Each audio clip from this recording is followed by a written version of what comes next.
معاشی حالات کی وجہ سے امریکہ میں جیسے جیسے لوگوں کی نوکریاں ختم ہوئیں، انہوں نے چھوٹے کاروبار شروع کر کے روزگار کمانے کی کوشش کی، مگر نوکری پیشہ افراد جب کاروبار شروع کرتے ہیں تو انہیں بہت سے مسائل اور چیلنجز کا سامنا کرنا پڑتا ہے۔ پاکستانی امریکن بزنس ایسوسی ایشن کے صدر صدیق شیخ ان پاکستانیوں کی مدد کرتے ہیں جو امریکہ میں اسمال بزنسز لگاتے ہیں۔ جو ہماری کمیونٹی کے اندر اسمال بزنسز ہیں نا،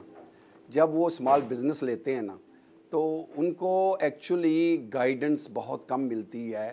کہ کس آدمی کو آپ نے اپنی اکاؤنٹنگ دینی ہے، کس آدمی کو آپ نے کس بینکر کے ساتھ بینکنگ کرنی ہے، کون سا اکاؤنٹر جو ہے نا آپ کو لوئر جو ہے آپ کو پراپر گائیڈنس کر سکتا ہے۔ عام خیال یہ ہے کہ ریسٹورانٹ ایک ایسا بزنس ہے جو ہر آدمی چلا سکتا ہے، مگر صدیق شیخ کہتے ہیں کہ یہ غلط تاثر ہے۔ یہ ریسٹورنٹ بزنس جو ہے نا ایکچولی بہت ہی سب سے ایزی سٹارٹ کرنا ہے، مگر سب سے ڈیفیکلٹ اس کو چلانا ہوتا ہے، بیکاز یونائٹڈ اسٹیٹ کے اندر جو ہے نا سب سے امپورٹنٹ اور زیادہ آپ کو فائن فوڈ کے اندر آپ کو معافی نہیں ہوتی، دوسری چیز میں شاید 19-20 کہ آپ کو معافی کر دی جائے، تو 70% فیلیئرز ہیں ایکچولی یہ ریسٹورنٹس میں۔ اس اندازے کے مطابق اگر 10 نئے ریسٹورانٹ کھلتے ہیں تو صرف 3 بچتے ہیں اور 7 بینکرپسی میں چلے جاتے ہیں، مگر جو 3 ریسٹورانٹس بچ بھی جاتے ہیں وہ ضروری نہیں کہ بہت زیادہ منافع کما رہے ہوں۔ واشنگٹن ڈی سی سے قریب لیزبرگ ورجینیا کے علاقے میں کباب ان بھی ان ریسٹورانٹس میں سے ہے جو اپنی مقبولیت کی وجہ سے بچ تو گیا ہے، مگر مسائل اب بھی ہیں۔ اب اس اکانومی میں because gas is expensive and everything expensive, تو کسٹمر بھی کم ہے،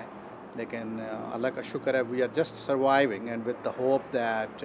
next year when the troops will be back hopefully we will making some money. اور سروائیول کی جب بات آتی ہے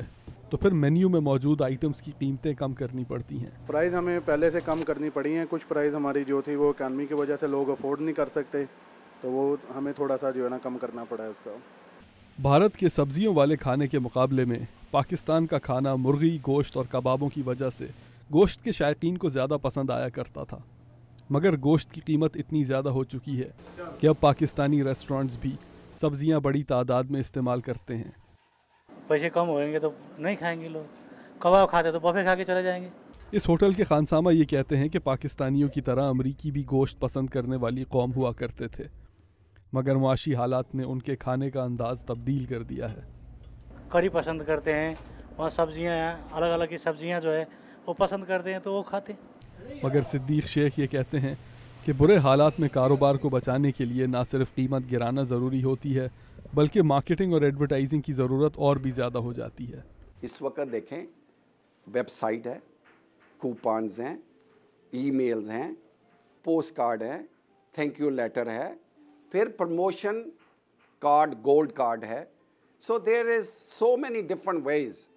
now if you don't do it you can not be successful, یہ پاکستان میں ہو اور جہاں امریکہ میں ہو۔ وہ کہتے ہیں کہ بگڑتی ہوئی معیشت سے نکلنے کے بعد امریکہ میں چھوٹی سطح کے کاروبار ٹیکنالوجی اور جدید طریقوں پر اور بھی زیادہ انحصار کرنے لگیں گے۔ Abdul Aziz Khan, Urdu VOA، Leesburg Virginia.